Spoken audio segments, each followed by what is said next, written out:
So this is a custom home build that I finished up recently in Lakota subdivision in Jonesville. It's about 2,700 square feet heated and cooled, 4,000 total, and is a 3-bed, 2.5 bath with an office. It's on just under 3 acres, and I started construction on it in October of 2024, and I finished in June of 2025. In this video, I'm going to go over some of the general details of construction and then also, highlight a lot of the design choices my clients made. So for starters, this house was designed by Tom Batten, who is a draftsman out of Gainesville, and my client got with Tom before coming to me. So basically the client came to me with a set of plans that were, either complete or mostly complete with some minor changes. And typically I have my own draftsman draw plans. But on this home, the client came to me with plans, and I also build in that circumstance as well. And sometimes when I get plans that, somebody else drew or another draftsman drew that I'm not familiar with, sometimes those plans are not, construction ready, or there's a lot of, loose ends or things that won't work on the floor plan or in the trusses. And fortunately, that was not the case here with Tom Batten's plan. It was a well-drawn plan. And we were able to use it, with some minor changes that my client wanted to make after talking with me. But it was a good plan and a good situation. And so I built this house in Lakota subdivision in Jonesville, which is off of 15th Ave and 241 South, which is a really desirable area of town. So this, subdivision was developed in the last few years. And for the most part, the lots were immediately bought up, or relatively quickly bought up, because of the desirability of Jonesville. And, most of the lots in this subdivision have already been built on, or already, there's a house under construction on them already. For example, while we were building this house, the house across the street and the house next door were both under construction, because of, how young the subdivision is and the desirability of the area. And so here's a shot of about halfway through construction once we got the exterior painted. And this was our first look at the exterior color. So on this house, I was really excited about the colors we used. So my clients from the beginning expressed a desire to want to use more natural earthy tones, kind of like what you see more of out west. In Florida, most houses have, white exterior walls or white trim and white windows. So my clients didn't want to use any white on the exterior of this home. So we used Sherwin-Williams Dorian Gray for the exterior paint. And we obviously used kind of an earthy gray shingle. And then we used dark gray as the color from Tri-County Metals for the CNC metal roof accents that we used. And we used black windows. And we did a brown finish on the front porch columns for this earthy look. And so I'm really excited about that. I love the way that looks. You don't really see a ton of that in Florida. And then another thing I really like on the exterior of this house a lot are these awnings. If you look at the plan, so the exterior shot you'll see that the left side of the front porch is heavier than the right side of the front porch. So to kind of fill that out, and add a little bit of interest, we added these awning windows over those two sets of windows on the left side. And, that was great for balance. And then another really cool thing about this house and the way that it's set up with the existing trees was to do a circular drive, which I have a ton of clients that, love the idea of a circle drive. And, a circle drive adds almost, double the cost of the driveway because you're having to do, a lot bigger berth, on both sides of the circle. And, you're having to widen out for the turn. So it does add quite a bit of cost, but it, fit in great on this property, with the existing trees. And then, my clients, they added trees and mulch into that circle as well to, dress it up. And, just fits in great with this home as a perfect property to do that with.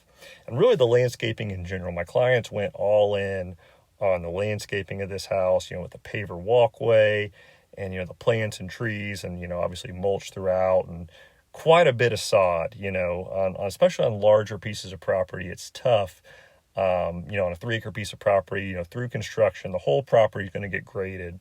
So, there was several truckloads of sod brought onto this property to give a good, starting point for the lawn. And, looks great here at the end of construction.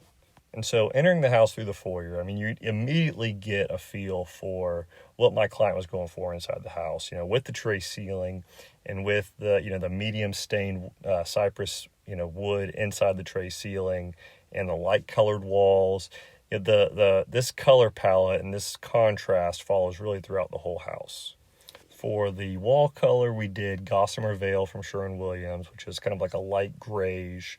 You can see here we did like a little recessed art niche in the foyer. And so, stepping into the great room, you see those same colors, in here. I mean, obviously, on this house, the tray ceiling with the sheetrock beams is the statement piece, and that's kind of the great room and, kitchen ceiling detail that, we're doing on most of our homes. Something that adds interest in the ceiling and some character. And in this house, it was this, big set of tray ceilings with beams, essentially. And with the cypress, my clients did a color match of the cypress to these cabinets. So these cabinets are maple, and we use Bridgewood cabinets out of Kansas. So that's my preferred cabinet manufacturer to use when using custom cabinets. I've been ordering from them for close to 10 years now. And, really high quality and, really just a cabinet manufacturer that I'm really comfortable with using, especially when using stained cabinets. They use all Blum hardware, which is, top of the line. And, whenever I spec, stained cabinets in a house, typically this is the manufacturer I'm using. You see here the dovetail drawers, which are standard. And, the soft close drawers, soft closed doors, that's standard throughout. And, we got this really nice kitchen hood that you see there from Bridgewood as well. There's a lot of custom features that they offer. We did custom sizing on this house. So, 1/8 increments, which is awesome. When designing a kitchen, you're able to get the exact size you need so everything fits perfectly.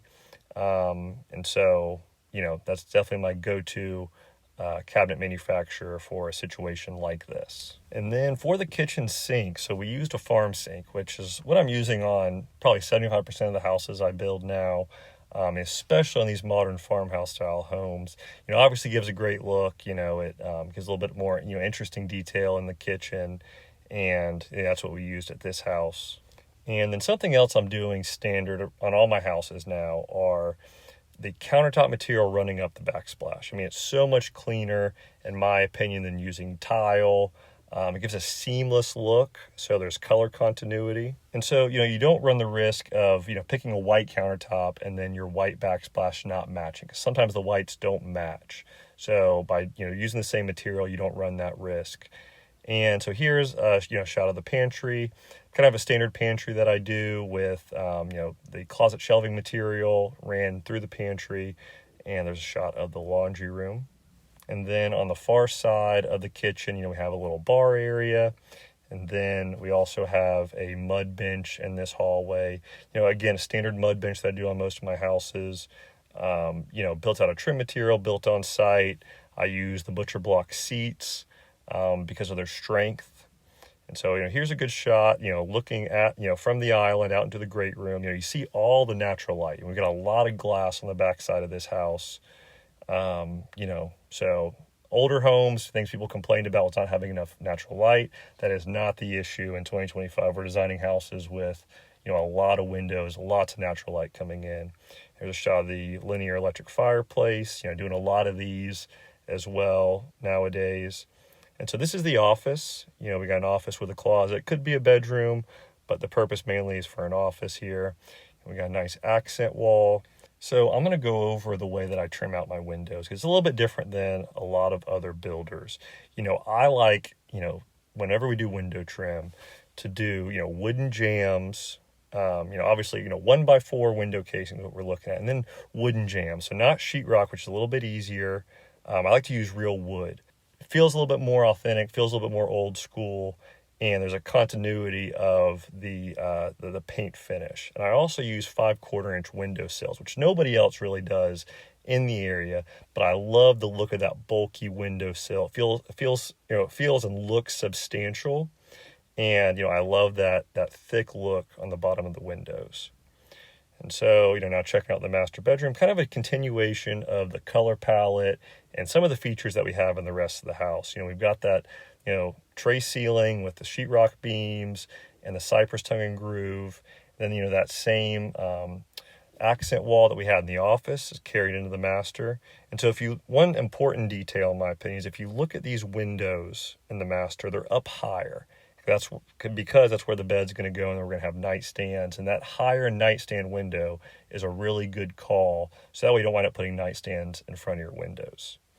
And here's a shot of the master closet, with my typical, master closet setup with, solid shelving. This is pretty typical for one of my houses. I have a good closet shelving guy that, builds these, and, it's a little bit heavier duty than your, vented wire shelving. And so here's a shot of the master bathroom. We've got a nice electric mirror with some transom windows above to let in natural light. Getting the right mirror side was a little bit tricky there because we had limited space between the backsplash and those windows, and with the window trim and so forth, getting the right size was dicey. And so here we've got a water heater, specifically for the master bathroom, which is really nice. So, we have one for the rest of the house, and then because the master bathroom's on the far side, we put a water heater closet with its own water heater in the master bathroom. And so here's the shower. It's one of my typical showers. This has 12-inch by 24-inch tile. We got a shower niche. We got some knee walls with some glass. And then I typically do linear drains now on most of my houses. And so that's what we're taking a look at here is the linear drain. And so now we're going to take a look at the guest bedroom wing of the house. So these are pretty typical guest bedrooms, just a continuation of what's in the rest of the house. Pretty large closets in these guest bedrooms. But, besides that, nothing too different. And then we got a shot of the guest bathroom here. This is pretty typical guest bathroom or hallway bathroom, a typical tub. I always do tiled surrounds throughout the house. And that's what we got here. We got some nice transom windows. We do have a vanity topper in this bathroom, which is really popular. And that's what you see there on the countertop, and, store towels or what have you.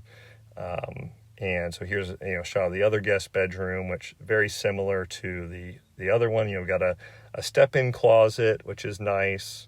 And so, in general, this is a really fun house to build. I love building in Jonesville. It's about 10 to 15 minutes from my office, and my clients were great to work with. The plan was well designed. My clients had, great design choices and were great to collaborate with.